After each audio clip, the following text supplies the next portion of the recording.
Rights and Intellectual Property, Part 2.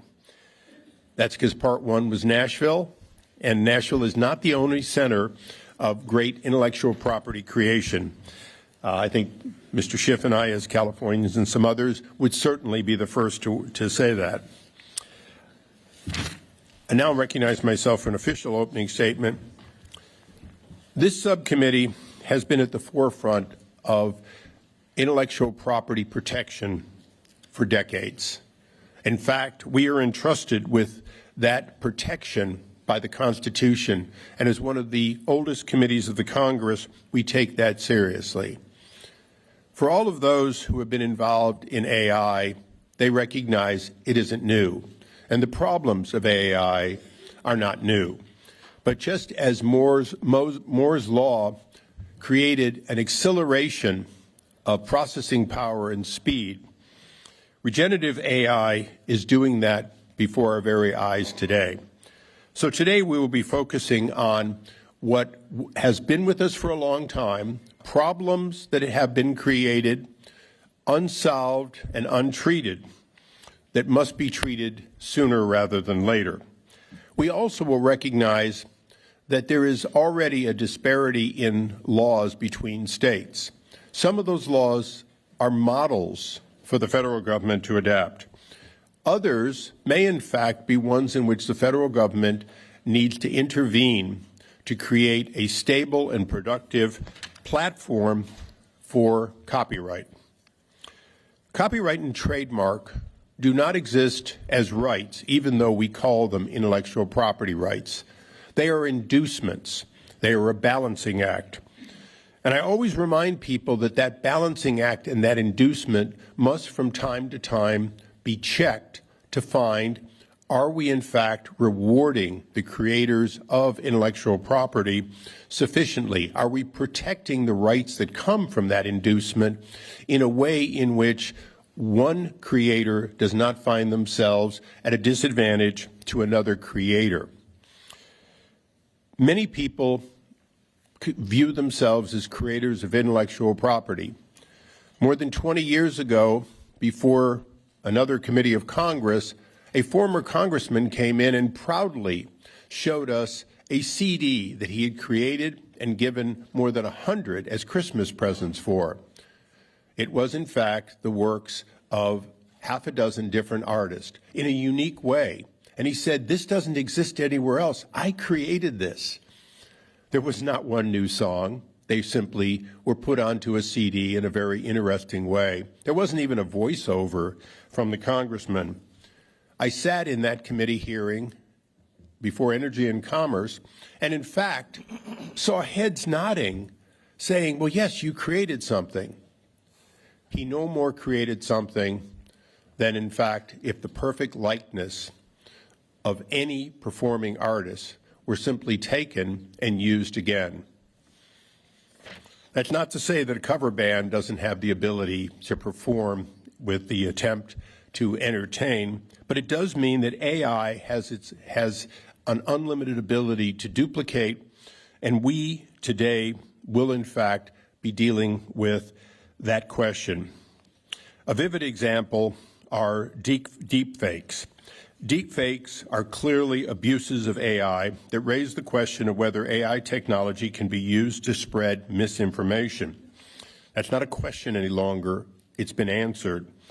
The question is, will we protect celebrities from deep fakes? Will we, in fact, protect politicians from appearing to say something even worse than what we say in real life? I knew that would be a crowd pleaser. Fundamentally, what AI does is it does perfectly, or can do perfectly, that which we have mimicked for generations.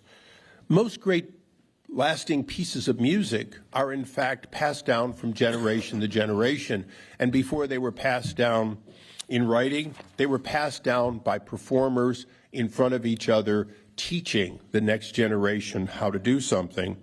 So there's nothing wrong with that continuity, but the continuity that's created by man has already been legislated in a way to protect for 70 years past the life of that creator That is not the case today under AI. It is critical that the development of the technology be ethical and not harmful. Ethical and not harmful is a standard that we believe can be achieved, but it's going to have to also be uniform within the United States, and the United States must lead the world in that ethical and not harmful. Not only is it important for the economy, but it's important for American technology leadership. It's not just about the copyright holders of today and those who will generate new copyright with the assistance of AI. It's about whether America will lead the world into a greater efficiency using AI and, quite frankly, more things that please, that amuse, that in fact do what entertainers, artists, writers have done for thousands of years. This also includes a respect for the freedom that we enjoy in our system. Our very Constitution was, in fact, a plagiarism of great ideas of the past, but it was put together in an original way that has sustained us for 200 years. There will be other hearings. Other hearings that, in fact, will deal with the impact to patents and others. There will be others that will deal directly with trademarks. There will be others that deal with other parts of intellectual property. But today, I think we're going to focus on our witnesses and what they can show us has happened to them in real life and what we can do about it. And with that, I just want to take a moment and give us all a reflection on one of my favorite artists of the past. And so could we present my friend and a man I actually saw in concert. Hello, I'm not Johnny Cash.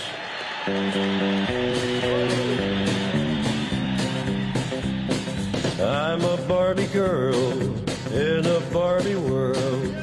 Life in plastic, it's fantastic. You can brush my hair, undress me everywhere. Oh, come on, Barbie, let's go party, 'cause I'm in a Barbie world.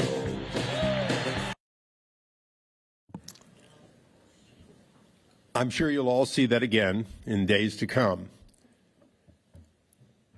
Our challenge is to make sure that if somebody wants to make something that the late Johnny Cash didn't make and couldn't make because it wasn't even available, if you will, with the new Barbie movie, that his estate for that likeness be properly compensated.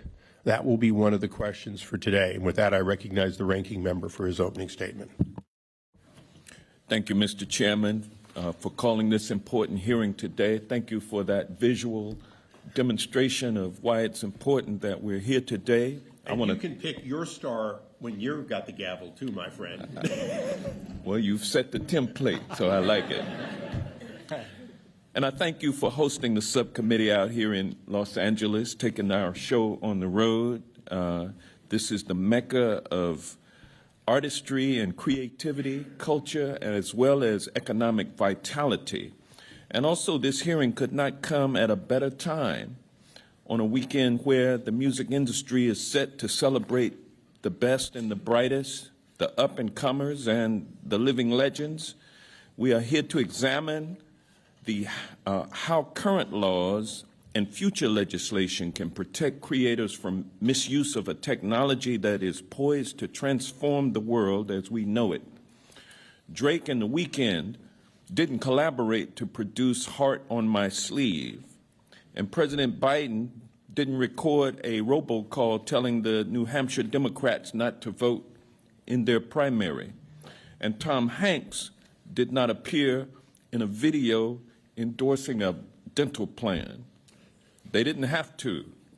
Using generative artificial intelligence or generative AI, a layperson can manipulate an individual's image, likeness, or voice to produce novel content without the subject's knowledge or consent. Altering voices and manipulating images is nothing new, but creating new material indistinguishable from reality is.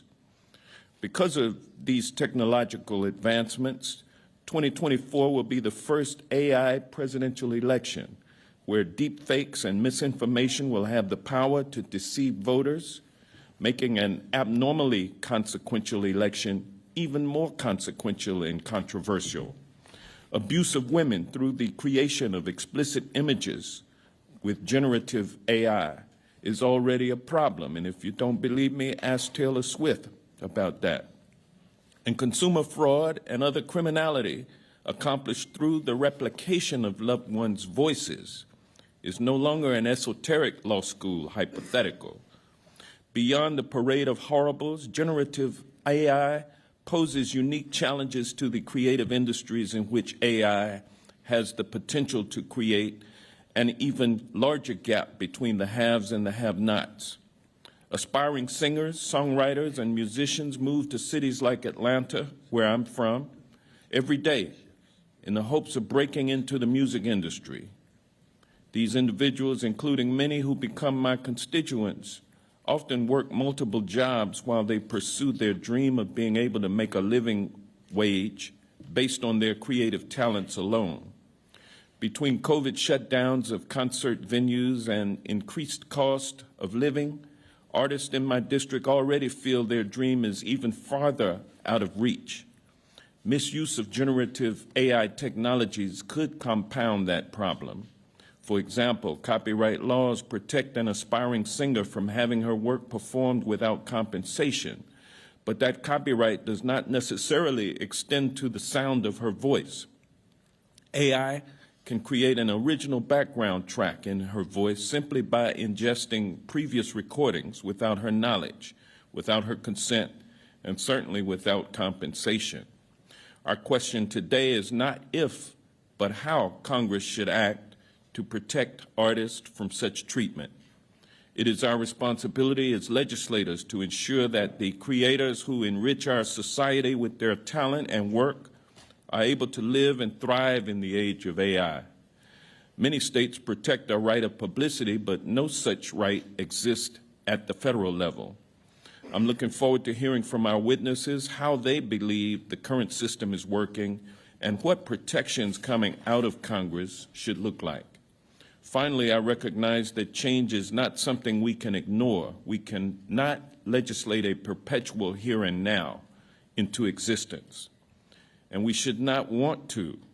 In addition to the profound medical, business, and therapeutic advancements offered by AI, the creative industries themselves have already benefited from the incorporation of AI into their artistry and business models. Indeed, that same aspiring singer can experiment and create new works without the resource-intensive equipment and studio time needed just a few years ago. I thank the chairman again for holding this important hearing. I thank the witnesses for their time. I thank you all for attending this consequential hearing, and I yield back. I thank the gentleman. Seeing no other opening statements by chairman or ranking member, without objection, all opening statements will be included in the record. It's now my pleasure to introduce our distinguished panel of witnesses. First, Ms. Wilson is a singer, songwriter, and actor whose show I watch regularly. She is the reigning Country Music Association Entertainer of the Year and Female Vocalist of the Year, as well as Academy of Country Music Female Artist of the Year. This Sunday, Ms. Wilson will be in the running for not one, but 2 additional Grammy Awards, including Best Country Music Album. In addition to her successful music career, Ms. Wilson has appeared most recently and seasons of the hits show, again mentioned, Yellowstone, which, quite frankly, is in the tradition. Maybe I'll stay off of that. Thank you for being here. Next, we have Mr. Harvey Mason, Jr. Mr. Mason is President and CEO of the Recording Academy, the world's leading society of music professionals which is best known for putting on the Grammy Awards themselves. Mr. Mason is also a prolific music producer, songwriter, working in numerous artists, including the late Whitney Houston. In addition, he has also appeared and been a mentor and producer of American Idol, the X Factor. Additionally, Mr. Mason is accomplished composer, music director, and director of films, TV, including hits like Sing and the Pitch Perfect movies. Boy, are we lucky to hit you here. Next, we have Mr. Christopher Mohr. Mr. Mohr is president of the Software Information Industry Association, which has a very diversified membership of over 400 companies. Members encompass the very companies who are at the forefront of developing, applying, and innovating AI technology, including the creative industries. His prior role, Mr. Mohr served as the industry's senior vice president for intellectual property, and for decades has been an experienced IP professor and professional. Next, we have Professor Jennifer Rothman. Professor Rothman is at the University of Pennsylvania Law School, also holds a faculty appointment at the Annenberg School of Communication. She is I don't talk for a living. She is internationally recognized as an expert in intellectual property, law, rights, and publicity, the right of privacy, and the intersection of such rights, which include constitutional protection of those rights, freedom of speech. Professor Rothman is also an elected member of the American Law Institute. In addition to her JD from the UCLA, Professor Rothman also holds a Master of Fine Arts degree in film production from the University of Southern California, the competitor to UCLA. That's quite a bookend. School of Cinematography.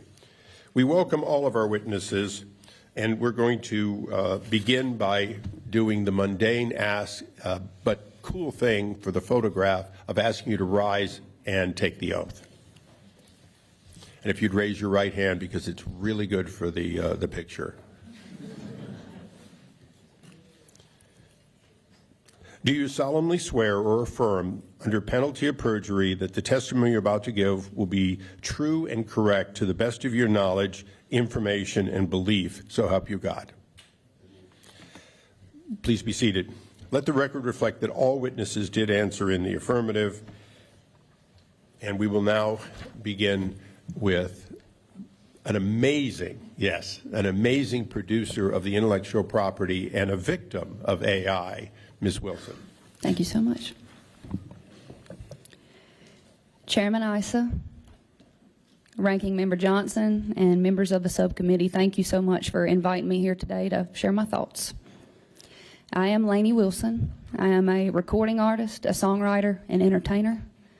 I use my music and my voice to tell stories, to connect to my fans, and to help them to connect to each other. My art is uniquely and literally me, my name, my likeness, my voice. I do not have to tell you how much of a gut punch it is to have your name, your likeness, or your voice ripped from you and used in ways that you could never imagine or would never allow. It is wrong, plain and simple. There aren't many things that we can control in life, but making decisions about the use of our own selves, our own unique qualities, that should be one. I am excited about a lot of ways that artificial intelligence can be used to help people, but I'm nervous about how it can be used to take personal rights. And I'm honored today to represent the Human Artistry Campaign, a coalition of creators and organizations that promote the ethical use of AI, and who understand that human connection is an essential part of our culture that we just cannot put at risk. Many creators have already seen their life's work and their own voices and images thoughtlessly ingested into AI models without their permission. Our identities represent years of work to hone our craft and make a livelihood out of our passion. Our voices and likenesses are indelible parts of us that have enabled us to showcase our talents and grow our audiences, not mere digital kibble for a machine to duplicate without consent. AI tools are purposefully being made to take a lifetime of specific artist voices and likenesses in a split second. Some creators are okay with AI platforms using their voices and likenesses, and some are not. The important thing is that it should be their choice, and not a choice that an AI cloning company gets to make for them. AI-generated music and video using an artist's unique identity to perform in questionable settings or to sing lyrics that they would never write or express, that does not truly reflect who they are, is unacceptable. It is a personal violation that threatens a person's dignity and can put at risk everything that they have worked so hard to accomplish. An artist's voice and likeness are their property and should not take a backseat to the economic interests of companies that have not invested in or partnered with the artist. I join with many other creators in the Human Artistry Campaign in support of the No AI Fraud Act, and I want to express my deep appreciation to its sponsors. I have heard that some interests have criticized it as preventing freedom of expression that uses the voices and images of other people. I'm a big proponent of free speech, and I'm certainly no lawyer, but I do know that if you take away the ability of artists to express themselves, you are, by definition, limiting freedom of expression. It's not just artists who need protecting. The fans need it too. It's needed for high school girls who have experienced life-altering deep fake porn using their faces, for elderly citizens convinced to hand over their life savings by a vocal clone of their grandchild in trouble. AI increasingly affects every single one of us. And I'm so grateful that you are considering taking action to ensure that these tools are used in a responsible way. I want to thank y'all for your role as guardians of our personal rights. We need artists to keep telling stories and connecting with fans and bringing people together authentically. And we need to keep humanity in art. We cannot lose that. The No AI Fraud Act is a great place to start. Thank you. Thank you. Mr. Mason. Thank you. Chairman Issa, Ranking Member Johnson, and members of the subcommittee, thank you for inviting me to testify today on the topic of artificial intelligence. My name is Harvey Mason, Jr. As the CEO of the Recording Academy, I'm happy to welcome you to Los Angeles for Grammy Week, music's biggest week. The Academy celebrates music every year at the Grammy Awards, but we also support music through the year as a membership organization representing thousands of music creators and music professionals. As Chairman Issa said, I too am a music creator. As a songwriter, a producer, I've worked with legends and superstars from Whitney Houston to Beyonce to Elton John to Justin Bieber. Music makers have always embraced technology to innovate, from multi-track recording and the electric guitar to drum machines and synthesizers. There are so many examples of disruptive but really cool technologies that changed how music is made. AI is the latest example of a tool that can expand opportunities for different voices to follow their passion and create new music, and we believe that's a good thing. AI also has many valuable uses outside of the creative process, including those that amplify fan connections, automate efficient payment systems, and more. We embrace these advances, and the Recording Academy is leading by example. This year, the Academy announced a new partnership with IBM that will use generative AI to create customized content before and during the 66th Grammy Awards this weekend. The content will be reviewed, adjusted, and supplemented by the Academy's editorial team. Through this partnership, we'll be able to feature more insights on Grammy-nominated artists, drive engagement around special moments, and connect millions of music fans to the artists that they love. Importantly, AI will be a tool that our editorial team will use to enhance and expand their work, not replace it. And our team will be involved in everything that is produced. In addition, the AI will be drawing from our own content and our own data with our permission and our oversight. The Recording Academy is in the business of celebrating human excellence and human creativity. That was the biggest concern when we crafted our Grammy Awards policies. We understand that AI is here and it's not going anywhere, but our award guidelines stay true to our mission to honor the people behind the music. Only human creators are eligible to win a Grammy Award. So as we embrace the huge potential of AI, we're also mindful of the risks. And more than any other issue involving AI, the artists and creators I talk to are concerned that there's very little protection for artists who see their own name or likeness or voice used to create AI-generated materials. Artists in every genre have seen their voices mimicked using AI without their permission. Iconic artists who are no longer with us have also had their voices reproduced without the involvement of their families, like you heard today. This misuse hurts artists and their fans alike. Recently, we saw the extreme dark side of AI fakes, as some of the most famous and recognizable artists in the world have been the target of explicit AI-generated images put online. And AI fakes don't just target artists, they impact all of you as well. Before New Hampshire's presidential primary, a robocall impersonating the president discouraged people from voting. While it's not clear if this fake was actually AI, the potential for AI to be used to spread misinformation is obvious and is terrifying. Many issues involving AI are complex, and the path forward is uncertain. But the problem of AI fakes is clear to everyone. Right now, there's a patchwork of state laws that addresses the right of publicity for individuals. These laws are inconsistent with each other, and they're out of date, and they do not address the AI problem. Many states don't even have them at all. This is a problem that only Congress can address to protect all Americans. For this reason, the Academy is grateful for the introduction of the No AI Fraud Act, supported by many members of this committee. The bill establishes in federal law that an individual has a personal property right in the use of their image and voice. That's just common sense, and it's long overdue. The bill also empowers individuals to enforce this right against those who facilitate, create, and spread AI frauds without permission. Importantly, the bill balances these new protections with the First Amendment to safeguard speech and innovation.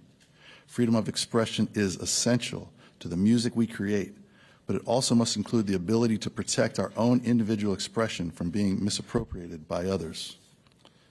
Last year, the Recording Academy joined other organizations representing all the creative industries to launch the Global Human Artistry Campaign.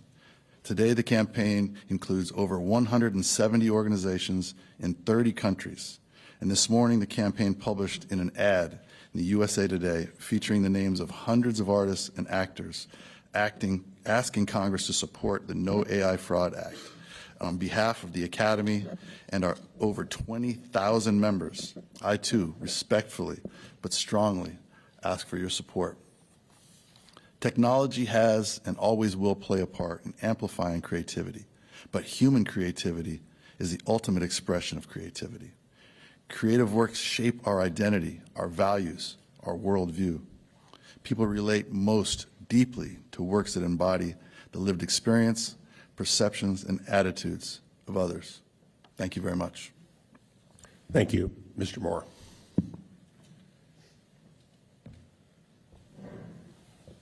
Mr. Chairman, Ranking Member Johnson, and members of the committee, it's a privilege to appear in front of you today.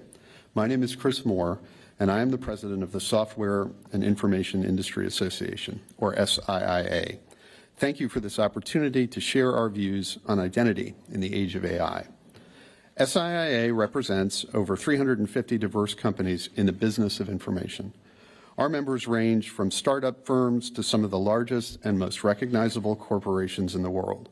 For over 40 years, we've advocated for the health of the information lifecycle, advancing favorable conditions for its creation, dissemination, and productive use. Our members create educational software and content, e-commerce platforms, legal research and financial databases, and a variety of other products that people depend on in wide swaths of their commercial and everyday lives. We are the place where information and technology meet and sometimes collide. Our members have wholeheartedly embraced the promise of AI to revolutionize information management, creation, analysis, and dissemination. Collectively, they've invested billions in its development, acquisition, and deployment, and are pioneering the use of AI to address myriad social needs in the classroom, in fraud detection, in market data, in money laundering investigations, and in locating missing children. When it comes to policy, SIIA generally advocates for policy solutions that withstand changes in technology. We acknowledge, however, that in some cases, AI is different, and support the adoption of a risk-based framework to regulate this technology. Our members have been leaders in advancing AI accountability and governance. The reason is simple. AI that generates the most unbiased, accurate, and trustworthy information will be based on reliable data. Respect for and protection of intellectual property is key to our policy mission, and our members rely on the incentives that IP law creates. We've been involved in anti-piracy work for almost 4 decades. We're members of the Copyright Alliance. We believe that the use of AI must comply with existing statutory requirements and respect for established intellectual property rights, which provide crucial incentives to authors, artists, technologists, and scientists to create original works. The use of copyrighted works without permission to train generative artificial intelligence models remains the subject of active litigation, and the legality of its use will be heavily fact-dependent. Our members are confident that the courts will sort out the fair uses from the unfair, and that at this point in time, they are the institution best situated to do so with respect to the copyright law. With that said, we recognize that this is not a copyright hearing, and we recognize the non-copyright harms that misuse and abuse of AI can cause. We're seeing examples in the media of digital replicas used to fool the public or maliciously target an individual. When abused, this technology can cause severe harm to a person's privacy rights, and we commend the committee for examining potential legal remedies. I want to highlight 3 points. First, not all identity-based harms are the same. Many identity-based harms are already covered by different doctrines created by federal and state statutes, and these doctrines already apply to generative AI uses. For example, the law already remedies false celebrity endorsement under the Lanham Act. Second, it's important to consider the limits of the First Amendment. Statutory rights that regulate identity will be reviewed by the courts as a form of speech regulation. In order to survive the heightened scrutiny that such a statute would receive, it's critical that it both be tailored to remedy a specific harm and contain sufficient breathing space for expressive works and other kinds of protected speech. And third, we recognize the harm that generative AI can create for individuals, most notably through the use of sexually explicit deepfakes. The ability to quickly create sexually explicit deepfakes is new. Congress did pass a statute to address this problem as part of the Violence Against Women Act as applied to revenge porn, but its application to deepfakes is at best ambiguous. This is an area where Congress can and should act. Thank you for the opportunity to present our views, and I look forward to your questions. Thank you, Professor Rothman.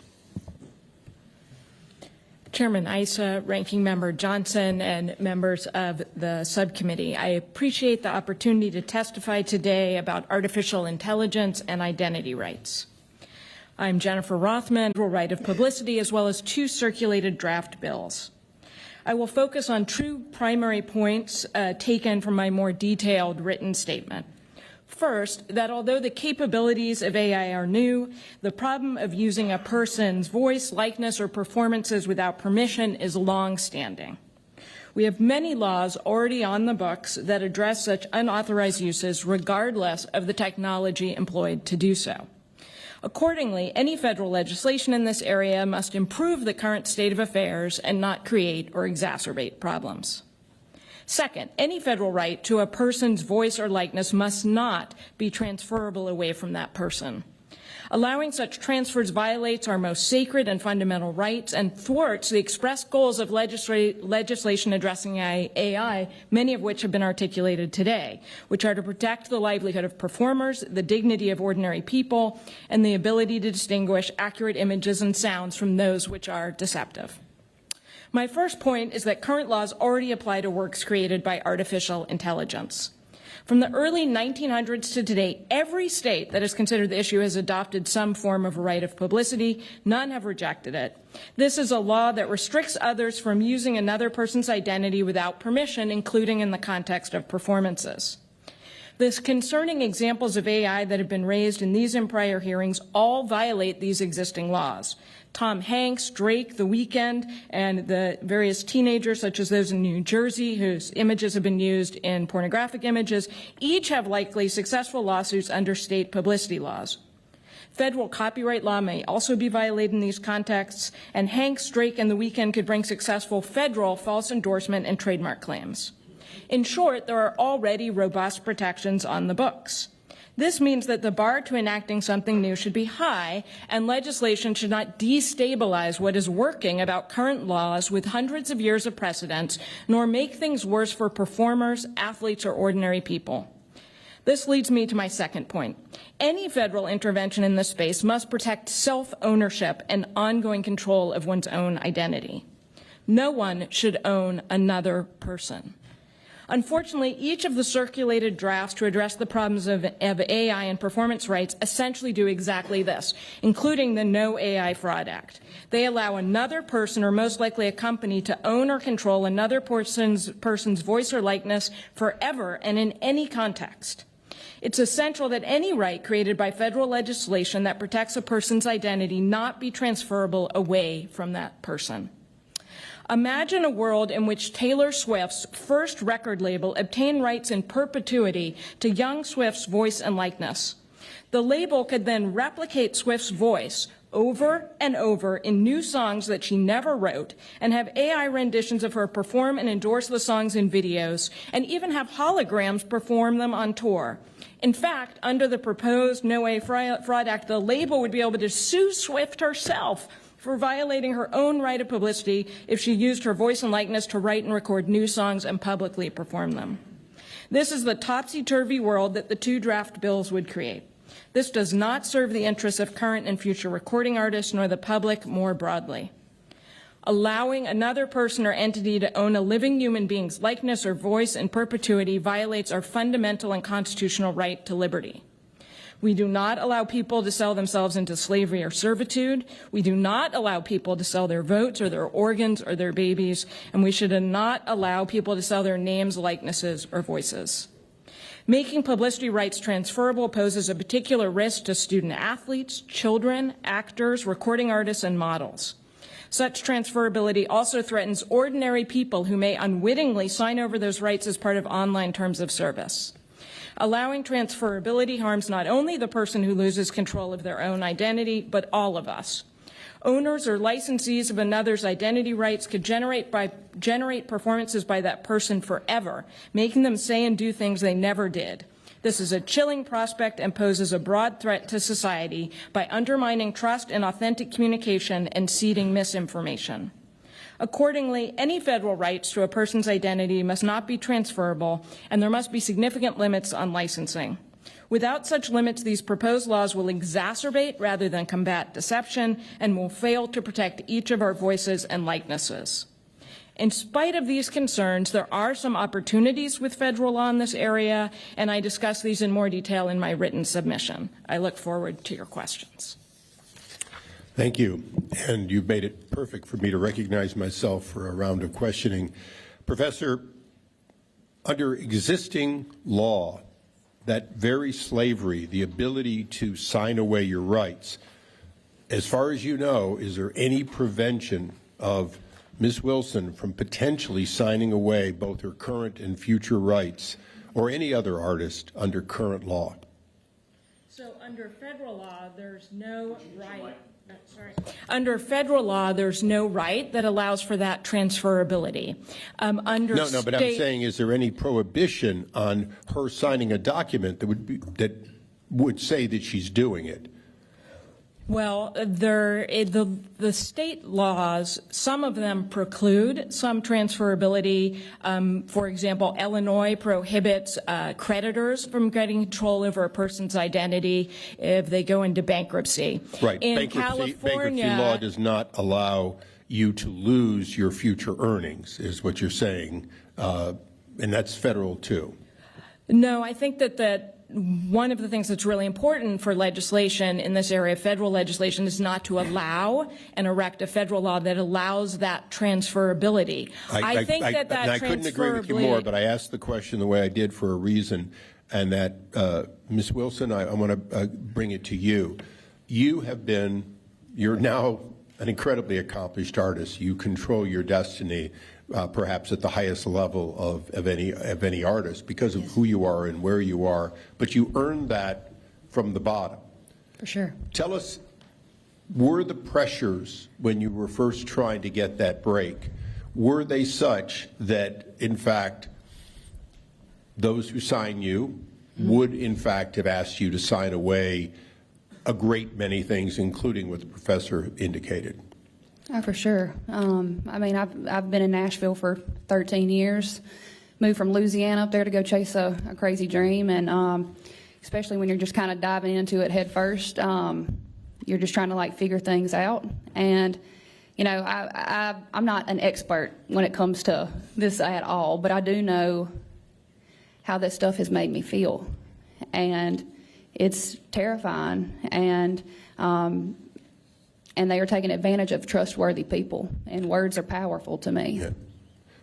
Mr. Mason, would you say that what Ms. Wilson has just said is one of the pressures that, in fact, consistent with what the professor rightfully so said, that Congress can and should not only not create something that allows essentially forward slavery of somebody's likeness being owned by somebody else, such that you could literally shut down an artist from their future work, but that in fact that is one of the challenges we have today, because the future of AI says that things can be created in the future, and those who own that right will be the one being able to create it. Definitely a challenge and something that needs to be addressed.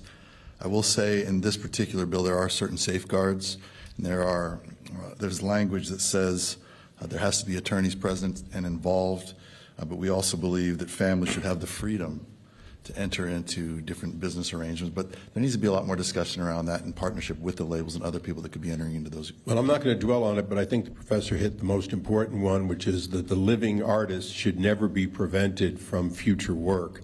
Right. And we all know that recording contracts have sort of, at times, controlled future work and not allowed it. And so that is something that I'm concerned about.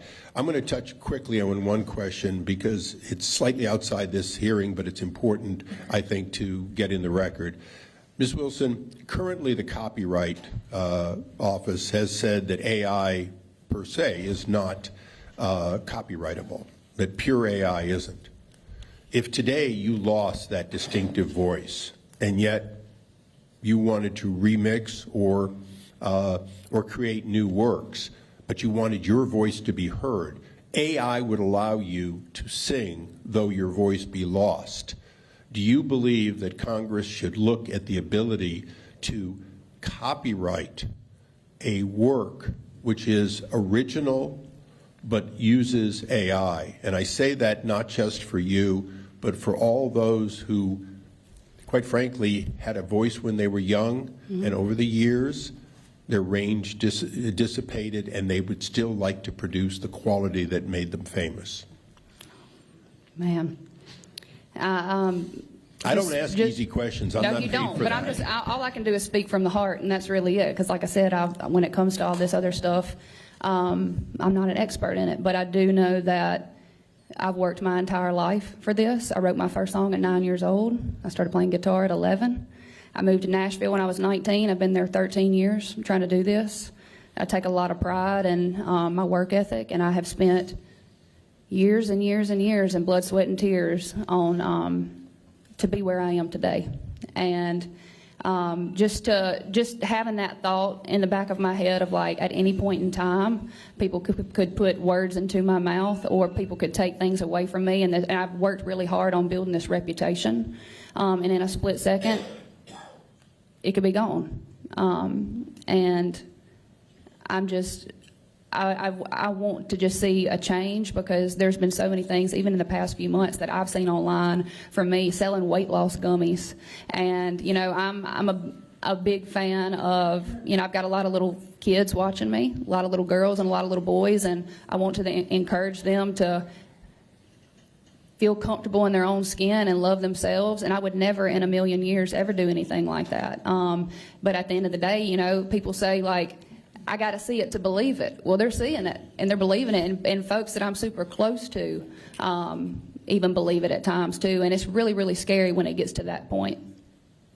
We look forward to finding a way to protect that. Professor, just briefly, because my time has expired, the answer to that question, currently you can't. Is there a pathway that you see that we should produce to facilitate the ability of someone to augment their own voice, the living artist, or to use their own record of voice and use AI and still enjoy a copyright capability? I think that it's difficult. Turn your thing on. It's difficult in a global sense to assess the specifics of whether that would obtain copyright. But in I can assure you that if we say it does, it does. Okay. Yes. Well, whether you should. That's the good news is the Copyright Office has made a decision, and we make law. But we don't want to, as you said in your opening statement, we don't want to make law unless it is well thought out, practical, enforceable, and fair. I think that if the AI is controlled by a human being and an artist, it's not very different from some of the pitch shifting and technology and mixing that already goes into making sort of first-rate recordings, and people even do it during live performances. So I don't think that would be prohibitive of receiving copyright protection. Thank you. I now recognize the ranking member, Mr. Johnson. Thank you, Mr. Chairman. Mr. Mason, when the fake Drake song was released on streaming in April of 2023, the public quickly discovered that this wasn't the long sought-after collaboration between Drake and The Weeknd, but an entirely new AI-generated song. I understand that his studio was able to file a notice and takedown under the DMCA because a small portion of the song was copied from an earlier Drake song. If the song had not contained copyrighted material, would Drake and his representatives had that same recourse? Currently, no, they would not have. It was taken down because there was a sample. So what, if anything, do you believe this incident says about the need for legislation? It's opened the door to what's possible. It's shown the power of AI when it comes to voice modeling, when it comes to potentially deceiving fans. What we believe is that artists, creators, people who make music and make art should have the ability to approve or have some oversight into how their voice and likeness is being used. There should be an accrediting process so that consumers can understand what it is they're listening to. I want to know, is that the real Drake? Is that not the real? And artists should also be remunerated properly when their voice or likeness is used. And for us, it really comes down to choice. If an artist would like to participate in creating music through AI or allow others to utilize their voice, we believe there should be a choice, and some will want to do that. As Lainey said, there'll be some that would rather not. But as long as they're credited properly, they have certain approval rights, and there's a way for them to be paid fairly, we see that as a possibility. Thank you. Professor Rothman, you have testified that any federal right to a person's voice or license must not be transferable away from that person. In the context that was just described by Mr. Mason, how would that assertion line up with what he just said? So First of all, I think there would be a claim under current law, including under current federal law, if someone circulated a song and claimed that Drake and The Weeknd recorded it, as they did. That violates the Lanham Act. They have trademarks in their names. It also violates federal false endorsement law. So they would have claims, and those are all exempted from Communications Decency Act Section 230. So it wouldn't even go through the DMCA takedown provision. So it would be quite straightforward in that regard. I'm really wanting to know, though, about the transferability of a person's voice or likeness. Mr. Mason said that the artist should have a choice, and you're advocating for, I take it, a ban on a person being able to transfer their rights to their voice and their likeness. That's correct. I don't think that should be allowed.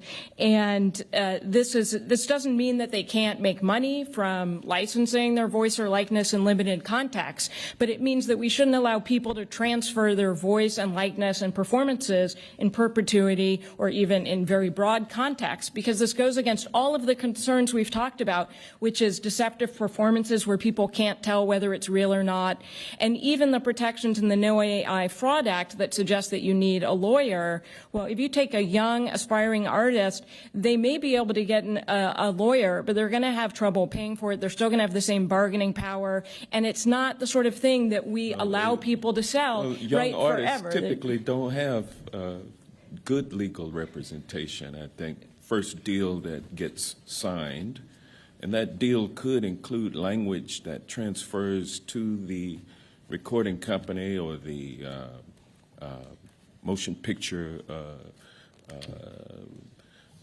company the right in perpetuity for your likeness and your voice, that kind of thing, just in that first contract. So I think there is some danger right there, and I think, how would legislation look that would prescribe the transfer of voice and likeness rights? Thank you. I've thought a lot about this because I think that's exactly right. The initial recording contracts will likely include those provisions. The NCAA has tried to include those provisions for student athletes. So this is a real opportunity for federal legislation to make clear, even under state laws, that this is not permissible. Now, how would this, in terms, and it could be prohibited such that the only person who would have this right is the actual identity holder, the person themselves. Now, that doesn't mean that you couldn't draft something that provided, for example, to record labels standing to enforce the use of a person's voice or likeness in a specific recording that was AI generated during the terms of a recording contract with the record label. It's very common for people with exclusive licenses in a variety of intellectual property contexts to have standing to bring legal claims. So I don't think we need to allow wide transferability in order to protect those interests. Thank you. My time has expired. I'd have given you more time. I'm trying not to take more time over than you did. Thank you, Mr. Rennie. We now recognize the gentleman from Florida, number 1, Mr. Gates. Mr. Mohr, does your Association of Technology Companies endorse the No AI Fraud Act? We have no position on it. I don't know that I wouldn't characterize us as exclusively an association of technology companies. Is your group supportive or not supportive of the No Fakes Act? We have no position on it. Do you intend to take a position on either of those bills? We're examining it. So there seem to be two key features of the No AI Fraud Act. One is the transferability, which we've been discussing. The other is the liability. So these technology platforms that share deep fakes, Mr. Mason, do you think they should be liable for the harm that causes the creator? Definitely a complicated question. I think the liability lies across many layers. To me, it's people who utilize the technology inappropriately, it's people who distribute it, and it is also people who host it. Well, right now, they have no liability for that. understand And that. you've endorsed the bill that would impose that liability. So you support that, right? Yes. And Mr. Mohr, your association, how do you think about liability for the entities that do the harms Mr. Mason described? I think there's at least two issues in there. One is the liability of the person who creates it. The offending Mine's work in about the person's- publication. My question directly relates to the provisions of the bill that create liability if you disseminate and produce and publish these deep fakes. So the problem that I think we would be looking at as we examine this is that when regulating in this space, it's very important to focus on the particular harm that Congress is looking to prevent. When we talk about rights of identity, there are, in general, what it does is it lumps together a bunch of different harms. There is the commercial Mr. Mohr, harm. I have very limited time. The Okay. question is, if someone disseminates deep fakes on their technology platform, is it your view that they should be liable or that they should not be liable for that? I think the answer, for now, our position is the current law is adequate to address. So the current law doesn't create that liability, Ms. Wilson. And so I hear about your concerns. And if these technology companies that disseminate this stuff do it, they believe the current law should exist and there should be no enhanced liability. I look at what happened to Taylor Swift. She is the most famous person in the world. And so to me, it seems as though she's just the first wave in the set. And that coming is a regime in which any prominent person could be subject to these deep fakes. And technology platforms can then generate revenue off of it and then don't want to be liable for that. Does that strike you as fair? Absolutely not. And why? My heart is like beating out of my chest right now, even just thinking about it. And just like I said earlier, my reputation is everything to me. And Well, what about speech, right? Because I just heard Mr. Mohr in his testimony say that actually when these technologies do like what we saw with Johnny Cash and Barbie Girl, or perhaps even with Taylor Swift and the deep fake explicit videos, that could be First Amendment protected speech. yeah. Do you think that your representatives in Congress ought to repose First Amendment speech rights on robots creating deep fakes and explicit videos? It's absolutely not. Robots should not be subject to free speech. I can't even believe I have to say that out loud. Mr. Mason, we've also talked about this transferability concept, and I want to push back a little bit at what I thought I heard Professor Rothman say. Like, why shouldn't a prominent person or any person have the right to sell their name, image, likeness? Like if tomorrow, I'm a prominent person, if tomorrow I wanted to sell my voice to a robot and let that robot say whatever in the world it wanted to say, and I wanted to take the money from that sale and go buy a sailboat and never turn on the internet again, why should I not have the right to do that? I believe you should. Right, and that's the bill you've supported creates this concept of ownership over your name, your image, your likeness, your voice. And maybe I'm just a country lawyer from North Florida, but the only way you own something is if you have the ability to enjoy the exclusive use of it and if you have the right to sell it. So if you can't sell your own voice, do you even really own it? And if you can't control the exclusive use of it, I don't know if you really own it. So I think this legislation is a good first step, and I think that the industry associations opposing it want to be able to avoid the liability, to be able to use the tech, and to be able to undermine the creative infrastructure that has allowed our country to flourish. I yield back. There wasn't a question at the end, was there? No. I asked my questions. I got the true answer. You got a good answer. Mr. Liu. Thank you, Chairman Issa and Ranking Member Johnson, for holding this field hearing, and thank you to the panelists who are here today, Ms. Wilson, Mr. Mason, Mr. Mohr, and Ms. Rothman, for your testimony. As a recovering computer science major, I believe AI has benefited society and will continue to benefit society. It can also be misused and cause harm, and I think what we're trying to figure out is how do we allow AI to innovate but to mitigate their harms. And Mr. Mason, I'm going to ask you some questions because I want to know what the Recording Academy's position is on some of these issues. As you know, these large language generative AI models train themselves by scraping the entire internet to get data. Some of that includes copyrighted works of artists, such as, for example, Taylor Swift. Do you believe artists such as Taylor Swift should be compensated by these software companies when they use her material to train themselves? Yes, we believe that people that have spent their whole lives, like Lainey, to create art that is being used and monetized should be compensated when it is being used. Yes. Let's say a person who is a fan of Taylor Swift uses one of these models and generates lyrics in the style of Taylor Swift for his or her own personal enjoyment. Do you think that person has to pay anything to Taylor Swift? And do you think the software that generated that has to pay anything to Taylor Swift? I think it would come down to use, what they used it for their personal enjoyment. Might be something to discuss, but as soon as they start monetizing that or trying to commercialize it, that's a different question, and they should be paid. And I gather it's the same answer if the person was able to use a AI app that takes the lyrics in the style of Taylor Swift and then matches it up to a video that looks like Taylor Swift and audio that sounds like her. Same answer, right? It depends on what they use that for. If it's for their own personal enjoyment, maybe it's fair use, but if they try to sell it, it wouldn't be, right? Yes, sir. Okay, so Mr. Mohr, I'm going to ask you sort of the same questions. Do you believe AI models that scrape copyrighted material to train themselves need to pay the people who own this copyrighted material? Our position is that those are going to be fact-dependent.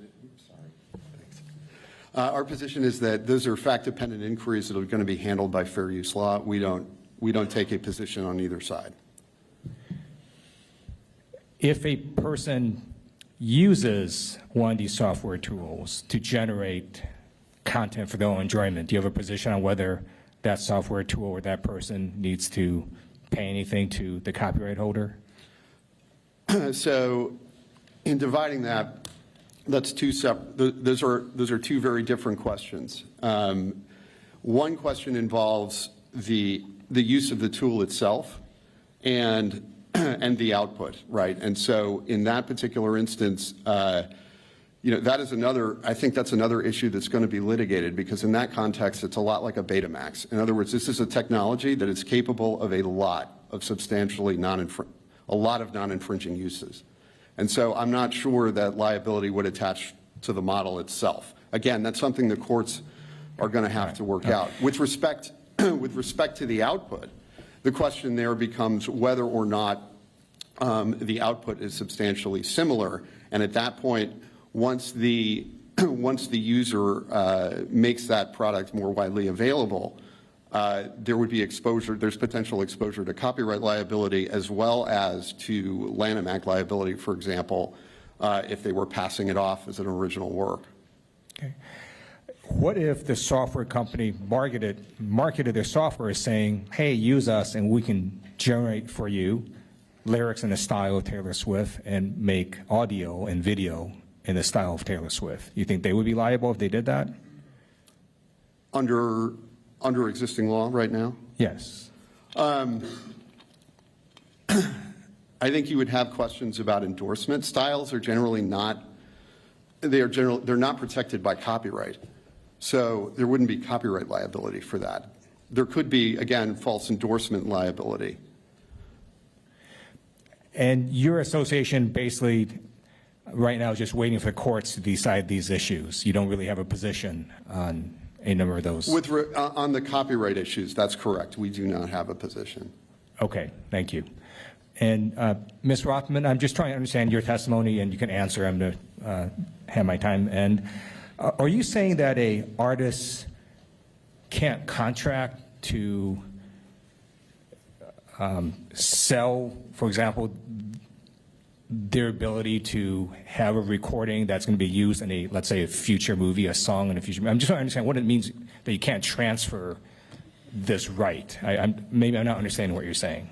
Yeah, that example is a license. So you're giving permission, you're authorizing the use in a specific context. That's in keeping with all of addressing all the concerns that are raised here. The person has approved a specific use, they've given permission, then the movie studio or the record label who has permission for that recording would be able to enforce any uses if an unauthorized person subsequently used that recording or capturing of the voice, even if it was manipulated by AI in the context of the sound recording or the movie. So that is completely legitimate, would allow someone to get income, but it wouldn't take away from that person those rights. And I don't think people are aware of how many contracts they sign actually give rights to their voice and likeness and name to others. And it's a big difference whether the federal government passes a law that enables that versus some state suggesting you can do that and then someone coming in and saying, actually, that violates the U.S. Constitution. I got it. So you're supporting licensing versus transferring the right itself. As long as the licensing is limited enough that it doesn't essentially become a transfer. So it needs to be specific enough so that the authorizing party, the identity holder, knows what they've agreed to,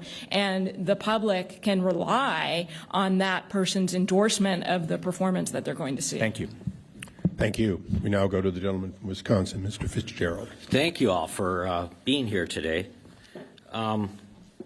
Mr. Rothman, you discussed in earlier hearings the need to balance publicity laws with federal law in October of 2023. Those were comments about the Copyright Office. Can you kind of expand on those comments? This is not the first time that technology has clashed with artistry, with creativeness. We heard a lot about it in Nashville last summer when we were there. The quote-unquote style of an artist has a lot to do with it. Can you comment on that?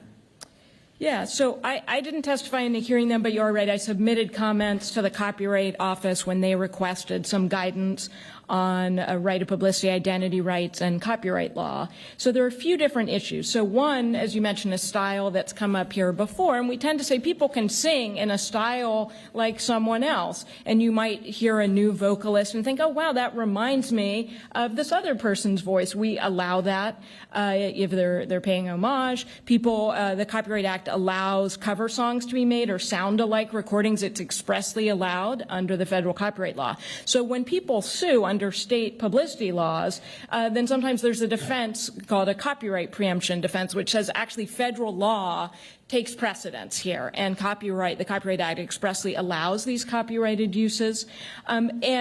There's mixed answers to that. Sometimes it preempts if it conflicts with expressed parts of copyright law. Sometimes it doesn't. And often state publicity laws will survive a defense that someone's using authorized copyrighted works when the person's name, likeness, voice, performance is reused in a different context, say in a commercial or marketing or in an action figure, maybe that a studio didn't get permission for, or in one instance, robots in a bar.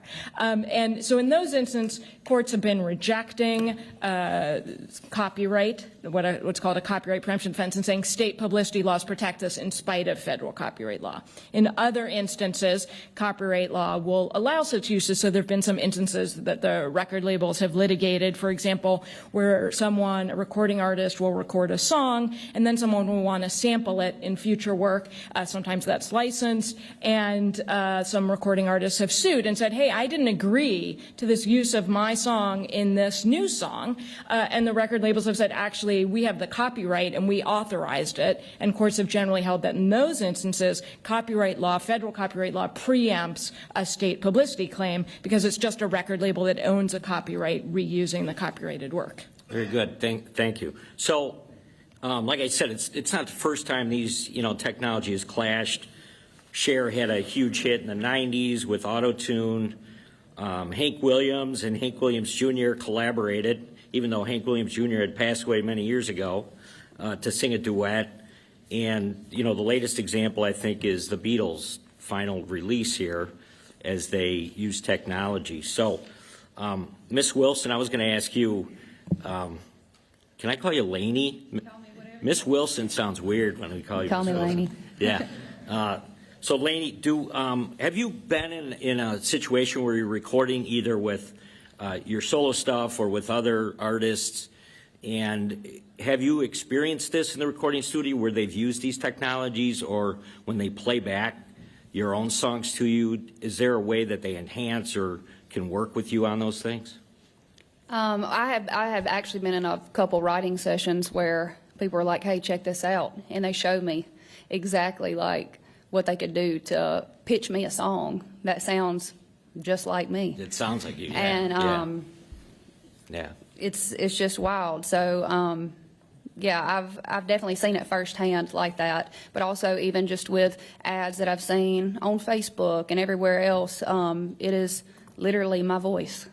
Right. Selling pots and pans and weight loss gummies, and yeah, like I said earlier, it's really scary when like the people that are really close to you, even some of your family members, believe it.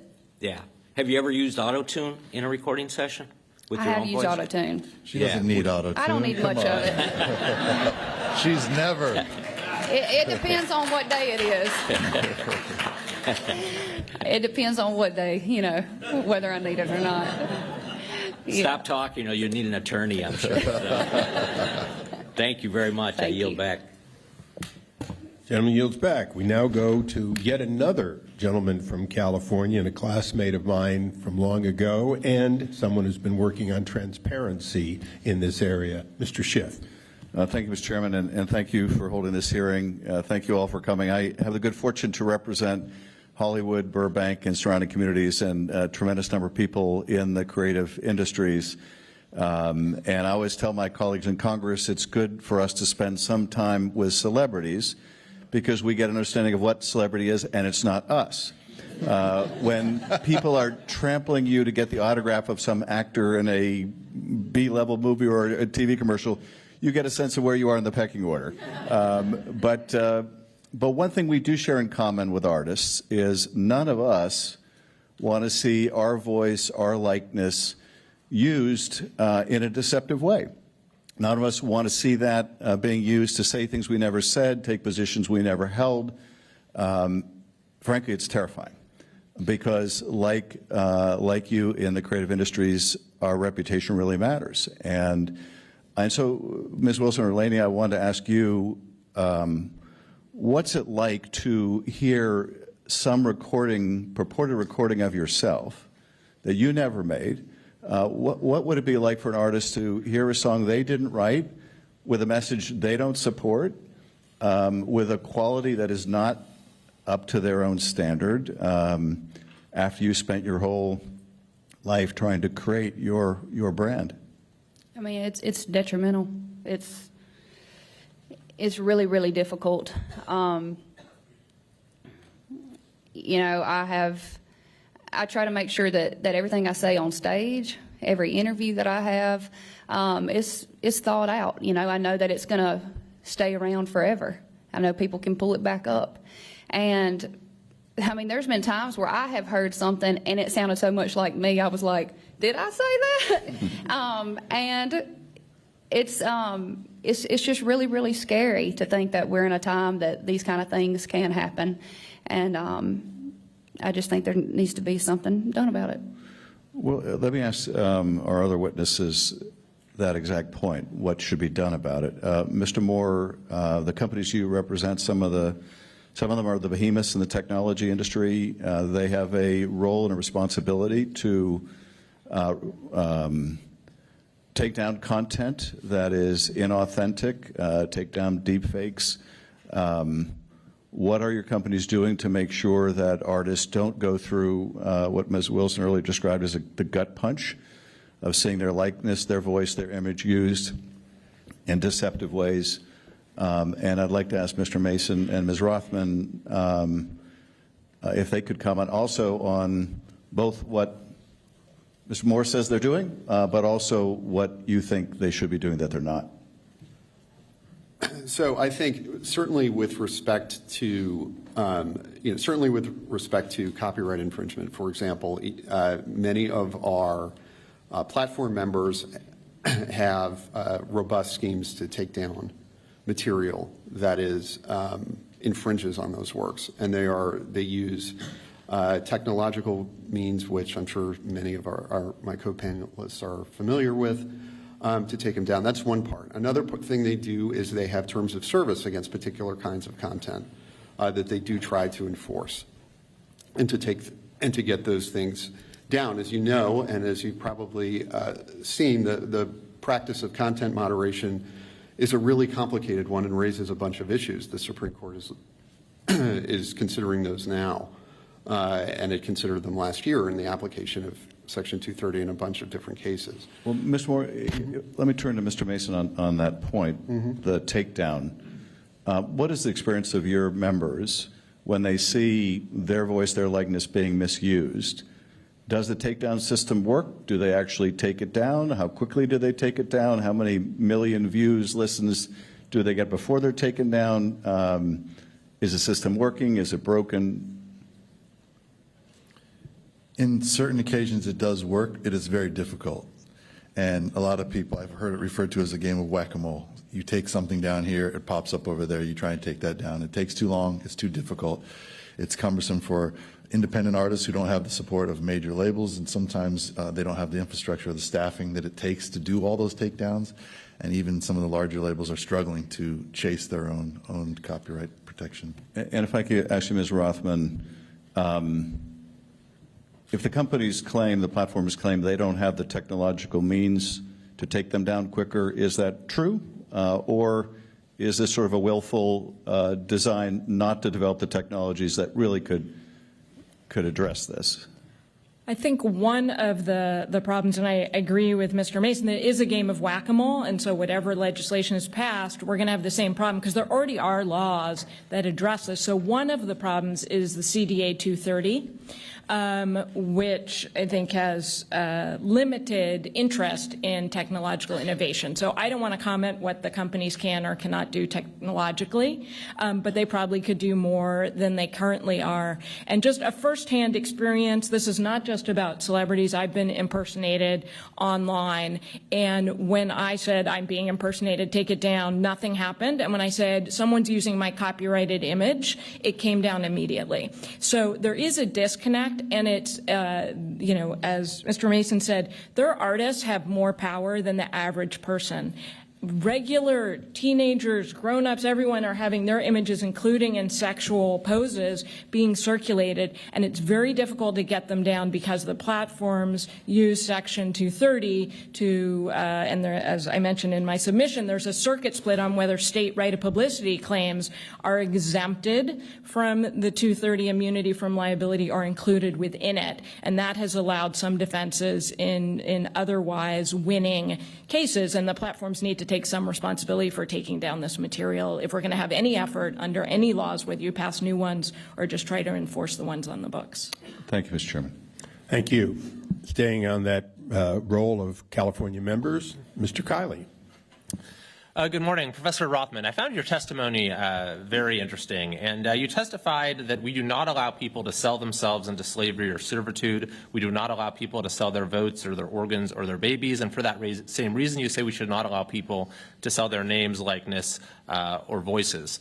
Now, I want to kind of interrogate that claim, not because I disagree with it. I think I actually agree with you on the question of transferability, but because I'm wondering if there might be another dimension to the harm that you've identified, in that I think that the reason that we don't allow people to sell, you know, their organs or their children or themselves is not just because of the potential for exploitation that's inherent in those transactions, but because it degrades the very idea of personhood. It blurs the line between a person and a product. It commodifies humanity. So I'm wondering, do you think that's an element of the harm you see in this transferability of name, image, and likeness? Absolutely. And I've written an entire article where I, in part, also speak to that concern, that it does degrade personhood, it degrades us as a society, and it does commodify people in concerning ways. And there are lots of ways we can empower people to control their voices and likenesses, but allowing them to be transferable to others is not one of them. So I 100% agree that's also part So of it. I guess then my follow-up question would be, could this harm then also exist even if the right is not transferred, but it's just even if the artist themselves is using it? So for example, you mentioned, if Taylor Swift had sold control over her identity at a young age, that'd be very bad if someone was out, just using that forever and she lost control of it. But let's say that Taylor Swift retained control of this and decided to create a very realistic animatronic version of herself to, let's say, perform in Tokyo, so the real Taylor doesn't risk missing the Super Bowl. Do you think the fans in Tokyo might feel a little ripped off that even if it was this algorithmic approximation was, indistinguishable from the real Taylor, that maybe something was lost in their experience? Yeah, so I just want to be clear that I'm not saying people shouldn't be able to make money, but I do think that the fans in Tokyo might have some consumer protection claims, right? If they thought they were getting the real Taylor Swift and then they got the hologram.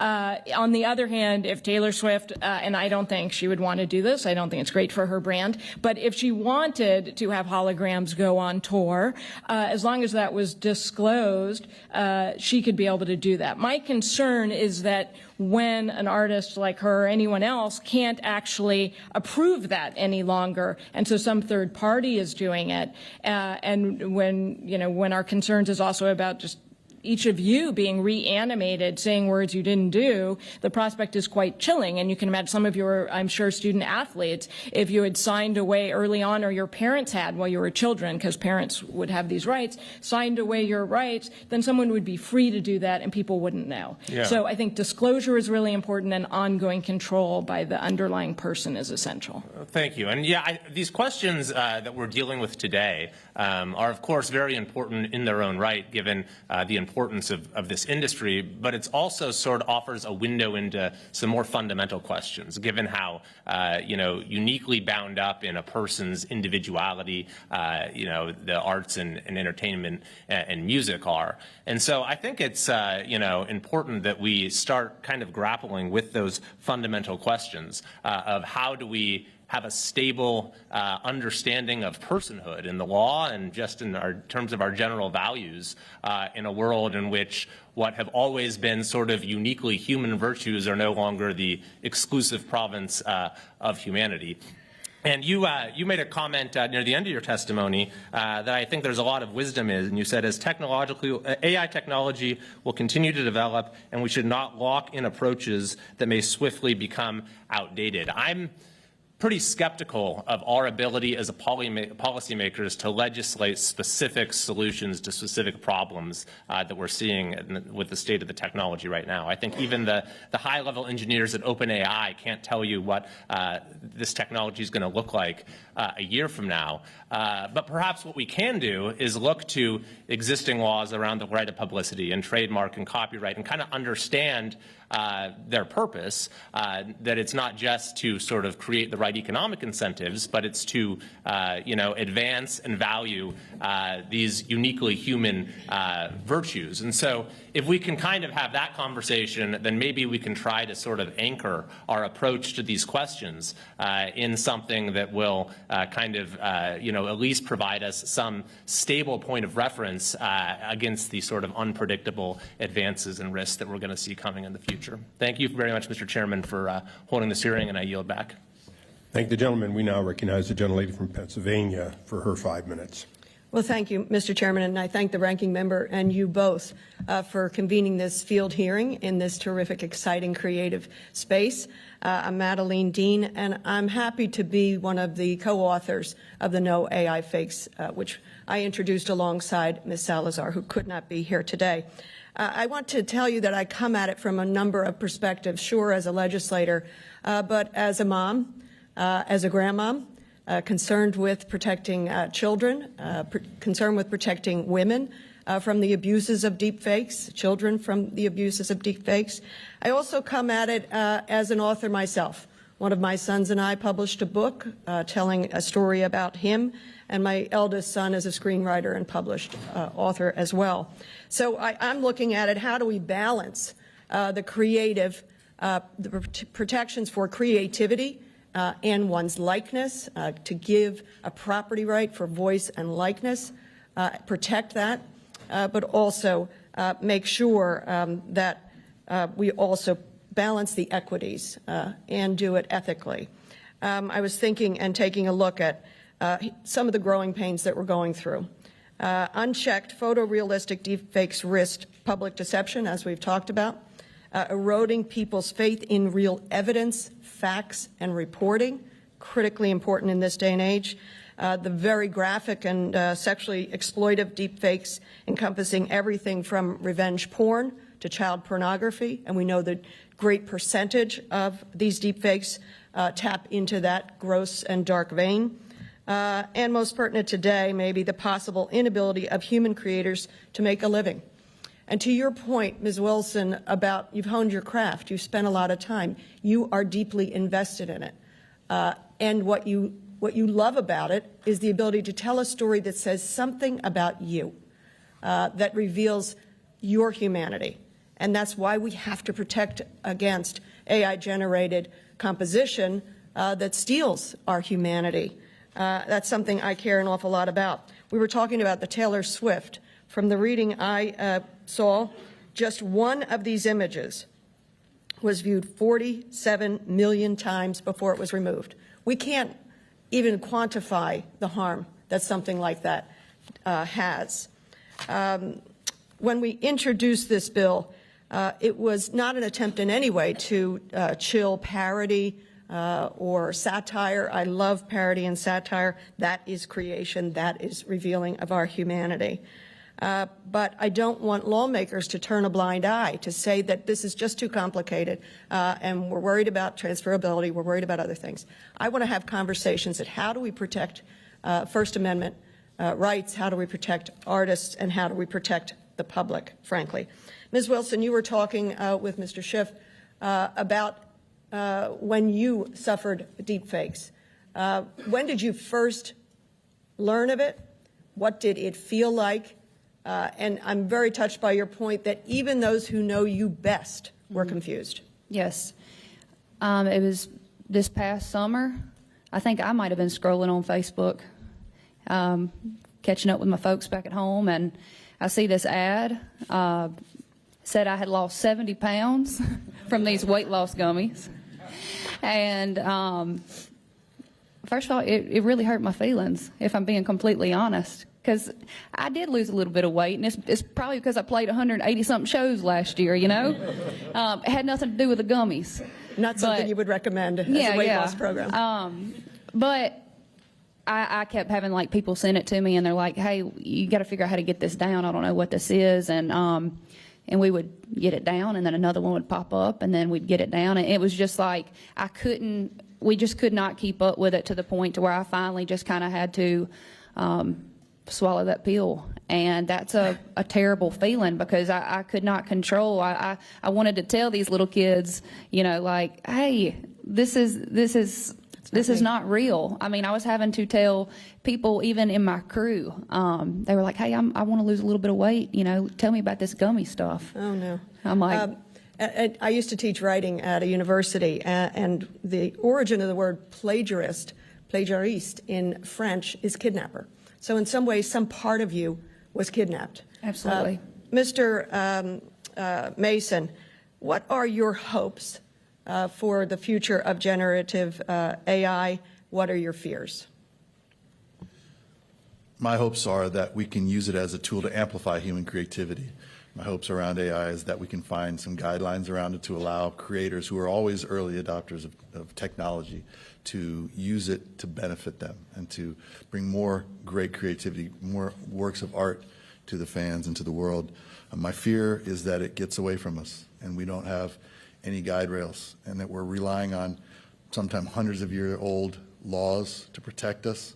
Sometimes we're relying on laws that are in certain states, but not holistic in a way that could protect us. My fears are that artists' careers will be damaged. My fears are that consumers will be misled, and in Ms. Wilson's case, damage artists to the point where they're upset. Their brand has been affected. My fear is that we as consumers and as people who love music